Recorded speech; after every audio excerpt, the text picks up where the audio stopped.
Hi everyone, it's John Mitchell and we're continuing on with our videos on the types of businesses, and today we're looking at a social enterprise, which is a business that exists primarily to fulfill a vision that benefits the community rather than shareholders. So a social enterprise is still usually a commercially viable business where it sells goods and services in order to make a profit, but it's what it does with that profit that is very different to some of the other businesses that we've looked at. We've looked at companies, sole traders and partnerships.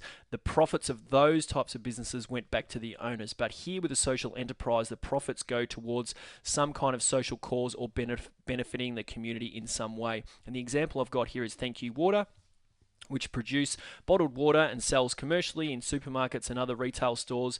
Now, 100% of those profits goes to providing water, food, health and sanitation around the world. Their real aim is to get rid of poverty, to improve the living standards of those that are marginalised in the community. And so 100% of the profits goes towards that cause rather than towards shareholders. Now, the advantages of a social enterprise is, first of all, it's meeting a social need which can encourage community support, which then can increase profits. So for example, if we take, Thank You Water, if you go into a store and you see all these different bottled water labels and you see Thank You Water and you know that the money that you're spending there, the profits will go towards a really beneficial cause, then you may be more likely to purchase that particular bottled water, which can then obviously increase the profits of the social enterprise, which they can then have more money to spend on the cause that they're trying to help. Also, improve morale within the business as employees value the work that they're doing. They know that they're valuing the work because they know that they are contributing towards a worthy cause.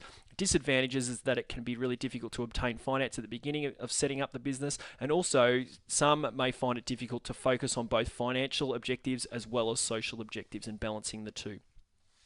The last type of business that we need to go through is a government business enterprise, which is a business that is owned and operated by the government, still a commercially involved in commercial activities where it aims to make a profit.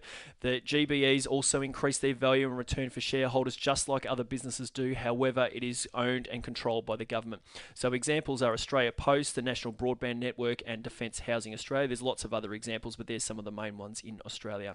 So the advantages is that it relies on the government for the initial investment, which obviously can be a large investment, and also provides healthy competition to the private sector. Competition within the private sector through other companies and those types of businesses is really important because that can help bring prices down for consumers.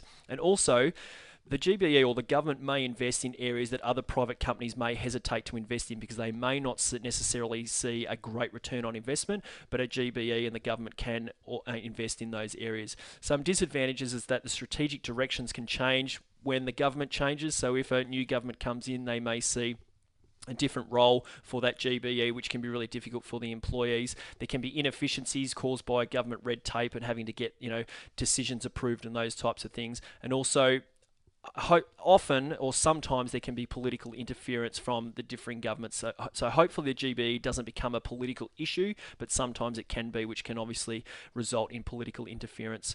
And also GBEs may not be as productive as the private sector because there could be a lack of accountability in some instances due to them being owned by the government. So just in summary, a business is where an organisation where goods and services are exchanged for money. And the 6 types of businesses that we went through with a sole trader and partnership, which both had unlimited liability, and then the private limited company and the public listed company, they had limited liability. And also today we went through a social enterprise and a government business enterprise. So for questions, activities, and to find out more about our Unit 3 and Unit 4 preparation lectures, then come on over to teachingbubble.com.